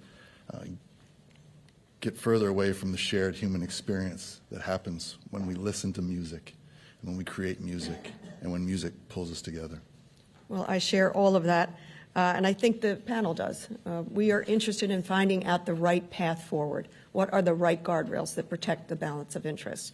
I yield back, but before I do that, Mr. Chairman, I seek unanimous consent to introduce for the record 2 articles. One is Taylor Swift and No AI Fraud Act, how Congress plans to fight back against AI deepfakes. Without objection, so ordered. And the second, just coming out today, I believe, Nicki Minaj, Cardi B, and Mohr support No AI fraud bill in Congress, published on Billboard. And to your very point, in the image you used of a Johnny Cash fake, this lists more than 300 artists, including the estate of Johnny Cash and others, who support the bill. Without objection, so ordered.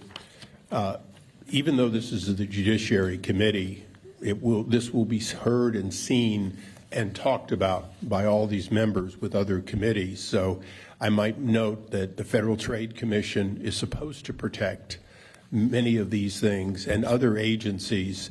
And so even though we're looking at new legislation, we also are here to hear you out so that, in fact, we can begin pushing on the executive branch to assert powers they have, which, for example, somebody selling gummies and implying that. The fact is it's a deceptive practice, and hopefully in the days and weeks to come, we will see enforcement that might save you the "I'm tired of whack-a-mole," even though it was important for you to do.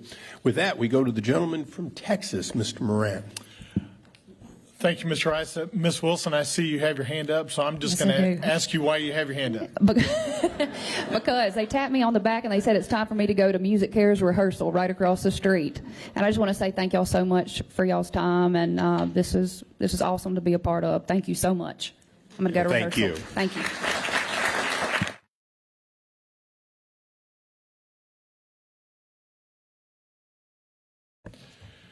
Thank you, Mr. Chairman, and thank you to each one of the witnesses for your time and your testimony here today. I know it's very valuable.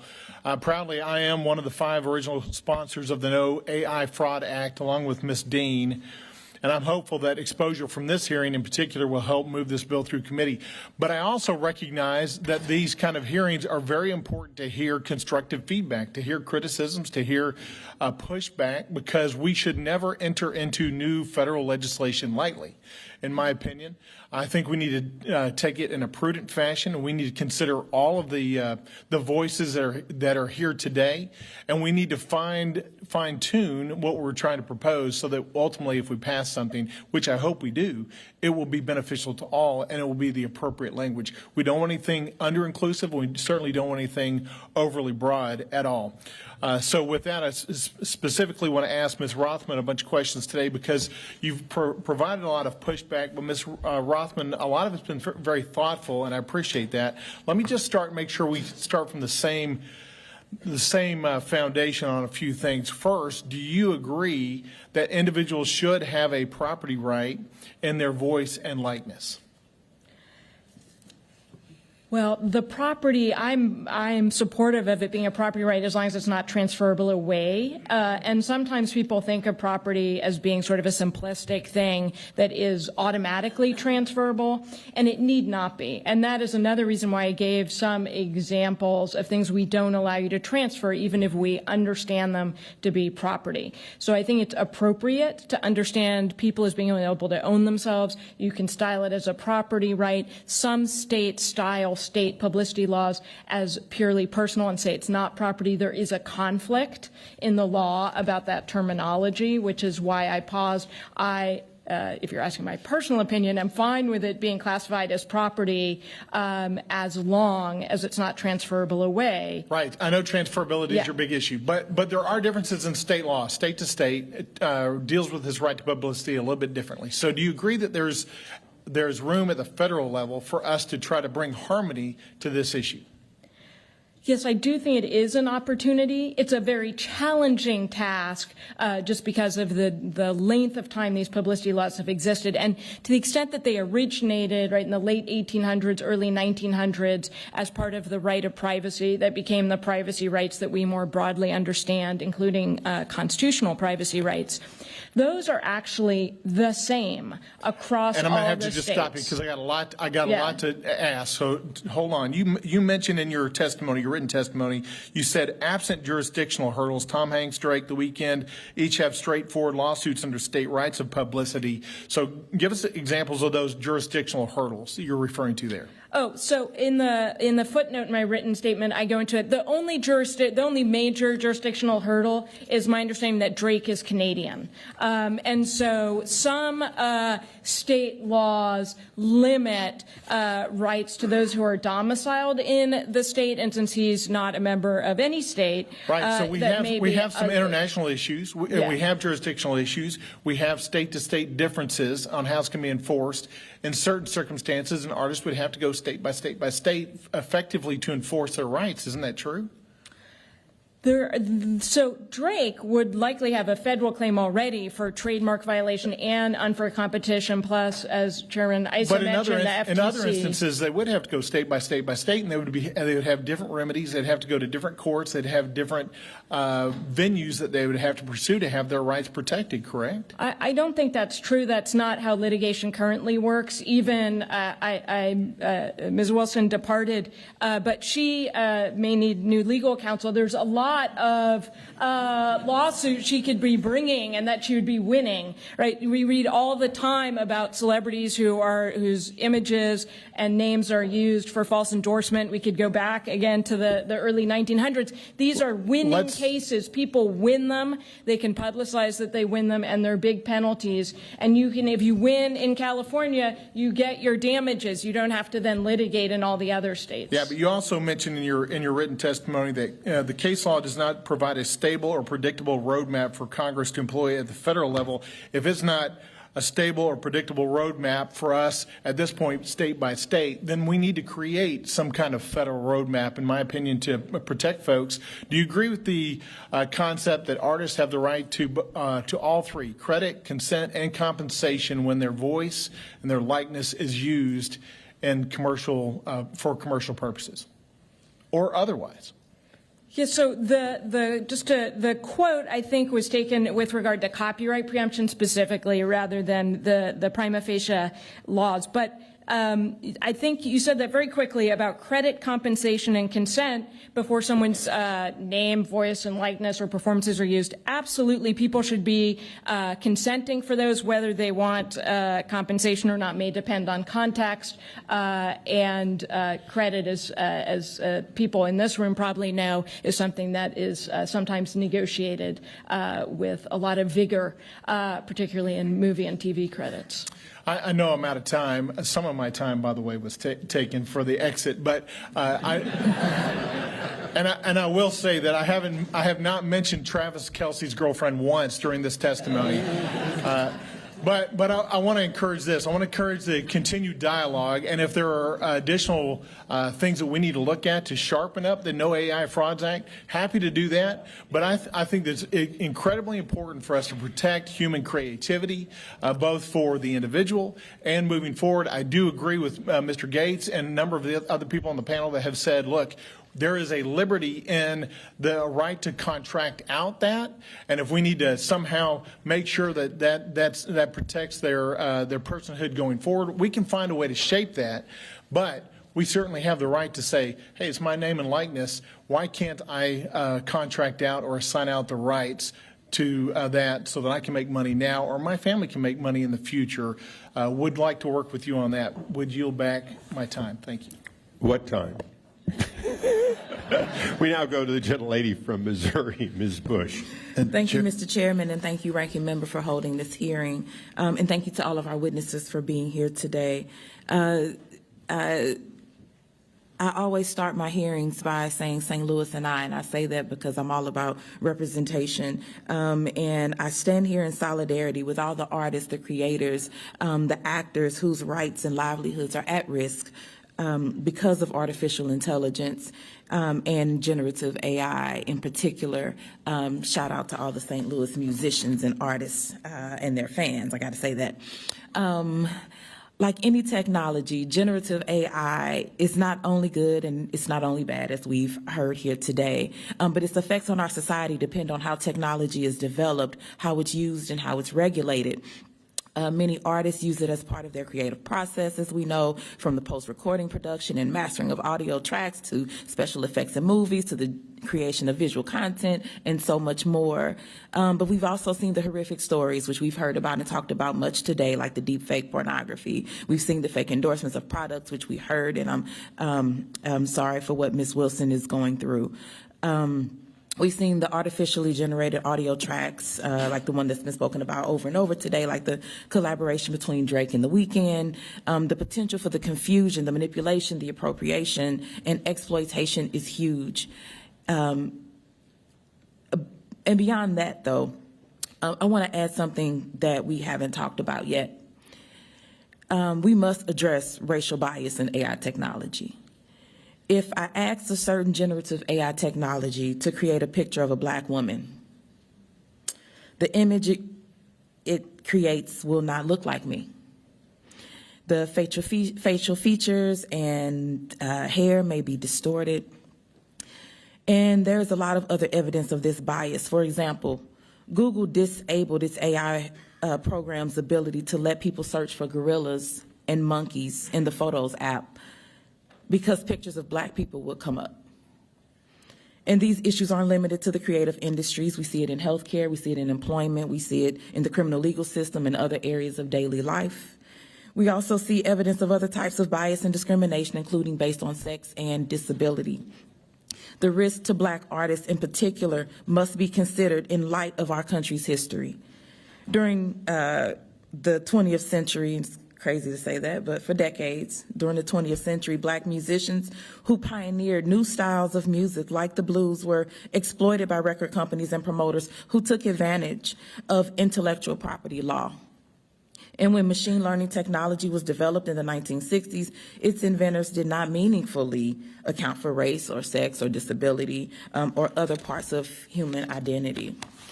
Many of today's laws and algorithms are based on earlier versions, so when laws and technology do not treat black and brown people as fully human, is it surprising that the end products don't either? Is it surprising that black and brown artists face an even greater risk of their rights being violated? I know that these are issues that artists in my hometown of St. Louis and all around the country are concerned about.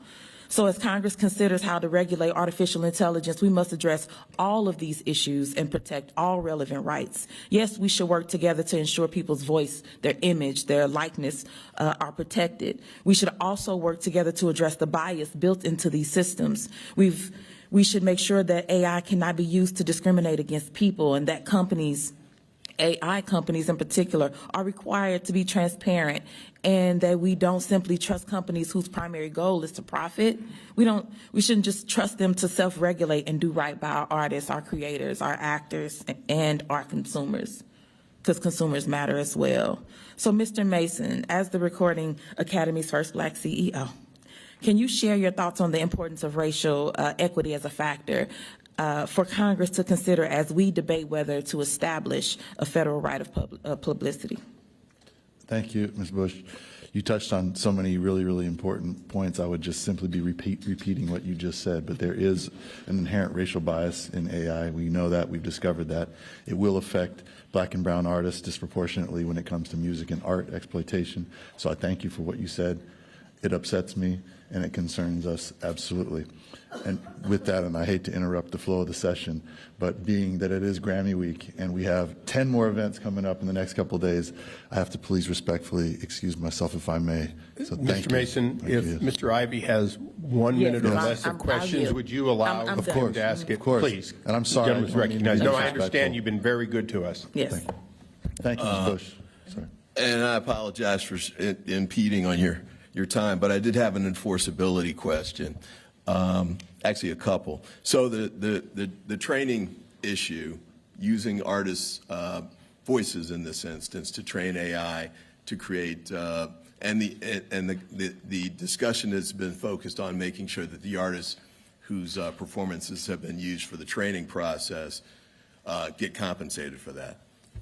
I guess I was wondering two things. One is enforceability of that, because if you use 1,000, say, artists to train the AI model, who's supposed to be tracking to make sure, we know which of those 1,000 get compensated? And then the next level for whatever it's going to be, training data 2.0, how do you even follow it then? Because not only will it use the 1,000, it might use others.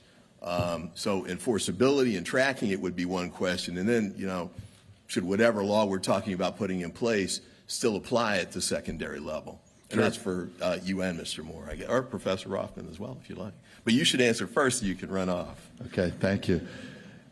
It's a very difficult question, and it's a very difficult solution. We need to figure out how we can understand what is being used to train AI. And as you said, there could be 1,000 songs, and I think it pertains more to the songs, the copyrighted songs.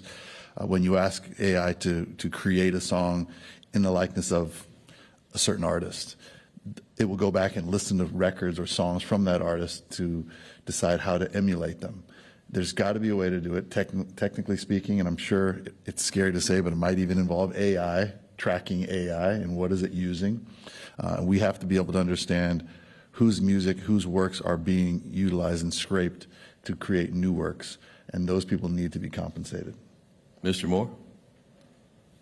I would say, again with the button. Mr. Mason, thank you so much Thank you, Mr. Mason. for giving us so much of your time on the most important day of the most important event for intellectual property in the nation. Appreciate it very much. Thank you.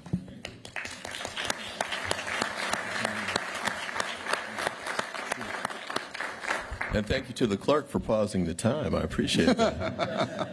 We're fairness, if nothing else, here.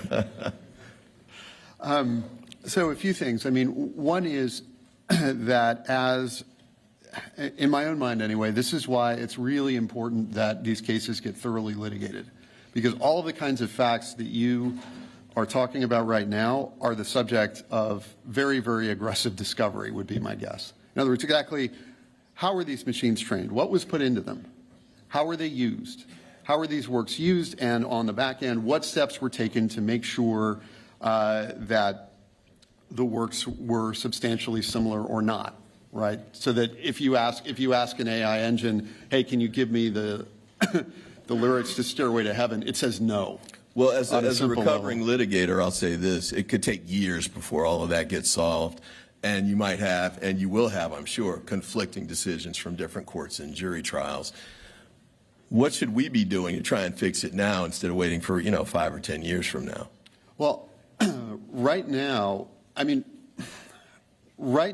terms of identity versus copyright, right? For copyright, from our point of view, is the courts are the institution that are best equipped to deal with these issues for now.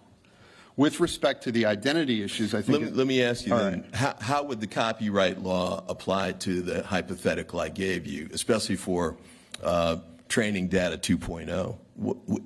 Is there applicability under current law for that? So, oh boy. So I'm a recovering lawyer too, but it appears we're both having a relapse. Can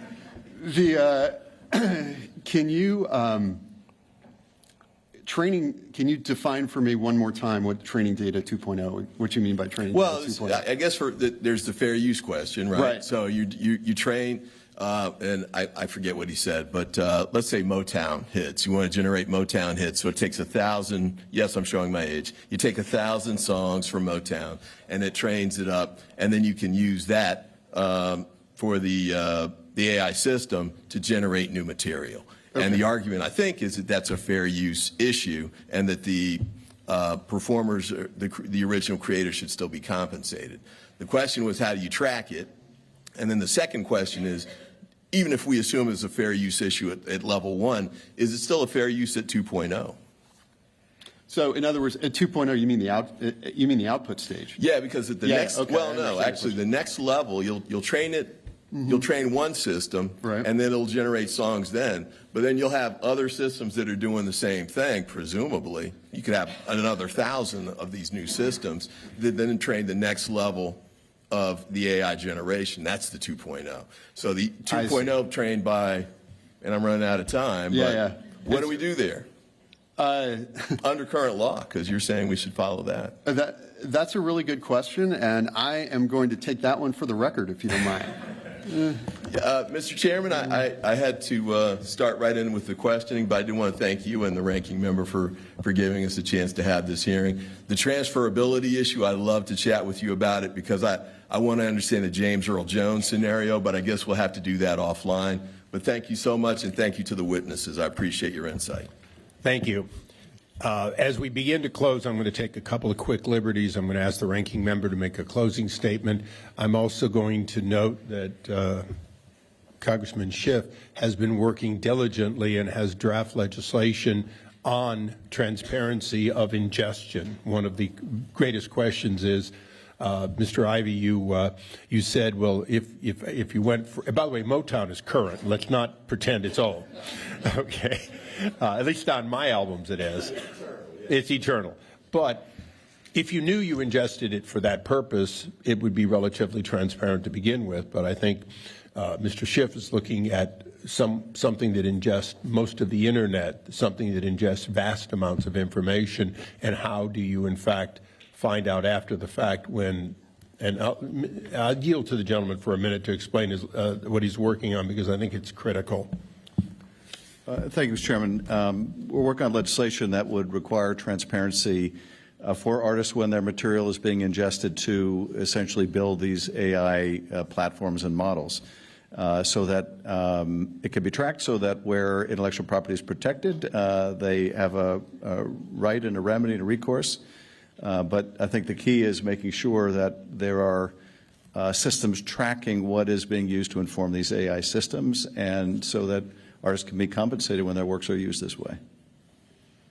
I thank the gentleman, and I think, Mr. Mohr, that's going to go to your question of when you're building software, the systems that many of the people you represent, will they, in fact, be designing to be reportable? Will they be designing to be accountable and transparent? So that is, it's outside of the direct part of this hearing, but it's an important issue that this committee will be dealing with. And with that, I would recognize the ranking member, his closing comments. Thank you. I want to once again thank the witnesses for their testimony. I also want to thank my friend and long-suffering colleague, Glenn Ivey. He always catches himself at the end of the dais, the last person to ask questions, but he always asks great questions. So thank you. And for the witnesses, I'm really intrigued with this issue of the contracting away of one's, or transferability, as you call it, of one's likeness and voice, and how that can become as ubiquitous as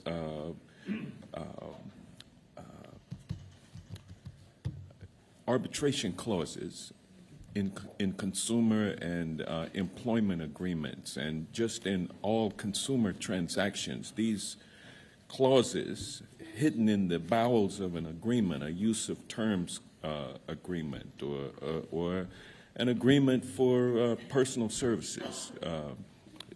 Embedded there, person doesn't read it, and next thing you know, boom, you've transferred your rights for a lifetime to use your voice and likeness.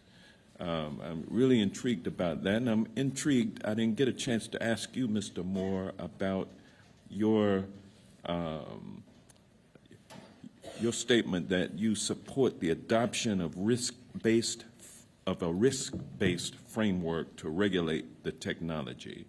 I wanted to hear more about that, but we shall reserve that discussion for another time. But I do want to thank the witnesses for your testimony. I want to thank the chair for hosting and calling this very important meeting, and also for insisting on the jurisdiction of this subcommittee to delve into this important issue when other committees in Congress are seeking to have primacy but this subcommittee and our full committee are fully vested, I think, with the need to deal in this area. So thank you, Mr. Chairman, and with that, I yield back. Thank you. And for the two of you, on behalf of the four of you, I'm assuming you'll take questions for the record. Okay. As we wind this down, I'm going to simply point out a couple of areas that I think we will be talking about in the days and weeks to come, and they will be in many of the follow-up questions. And they're stories for a moment. One story is that when Priscilla Presley was one of the producers of basically a documentary about the life that she lived with the late Elvis Presley, the estate of Elvis Presley refused to allow any of his music to be used, even though she had a seat at the table. What makes that interesting is, of course, would Elvis have said no? Did he think about that? Or did he even think about his estate being transferred to whoever is in control of it rather than some decision he would make? And that will bring up the question for Professor Rothman of, don't we all ultimately transfer lock, stock, and barrel what we own to somebody? And that somebody, in the case of Casey Kasem, was not necessarily who Casey would have transferred. So my questions will undoubtedly be along that line. Additionally, I'll tell quickly the story that more than 20 years ago, I sat at the very far end of a large table at a foreign affairs dinner, and we couldn't hear what was going on with the Queen of Thailand at the other end. So I spent a lot of time listening to my table mate, and he complained about the inequity of not only the major studios and how he was treated on one of his follow-on pieces, but the fact that they were or could update his movie and change it. Well, he could not, in fact, go back and improve a failed movie. That man was Francis Ford Coppola, and he was talking about Godfather 3. I've never forgotten that, because ultimately there are individual rights, such as Lanny's rights, but then there are groups and large entities, which would bring the last one. One of my dearest friends, I'm proud to say, is Mike Love of the Beach Boys. Brian Wilson has not performed with the Beach Boys for longer than most people in this room have been alive. The fact is, the Beach Boys went on without one of their key individuals. And what is the Beach Boys? Who are the Beach Boys? What makes that group? There's a group entity, there's a likeness, there's a sound. That sound, does it belong to Mike Love? Well, if it's Kokomo, it belongs to Mike Love. On the other hand, if it's a host of other songs, it may belong to somebody else. And yet the performers, over time, began with brothers and cousins, and over time have become more brothers and cousins, just different ones. So many of my questions will be that. And I think for the professor, again, there will be a myriad of no one answer to that question of transferring rights and so on, but rather the necessity in many cases for a group, for example, to come together and say our group rights will be transferred at least between 4 or 40 or 400. I think of the major orchestras. Ultimately, no violinist has individual rights. So I've tried to give complexity in the close to an already detailed and complex subject. What I have heard today in closing is we have a lot of work to do. We must do no harm. But in fact, there is harm being done to people every day by the use of AI to their detriment. And in some cases, there are laws, but in many cases, the enforcement of that law, those laws have to be streamlined for the benefit of all those who create the things that we enjoy and that make our life that much better. Without objection, all members will have 5 legislative days in which to submit additional written questions for the witnesses and additional material. And with that, we stand adjourned. Thank you, brother.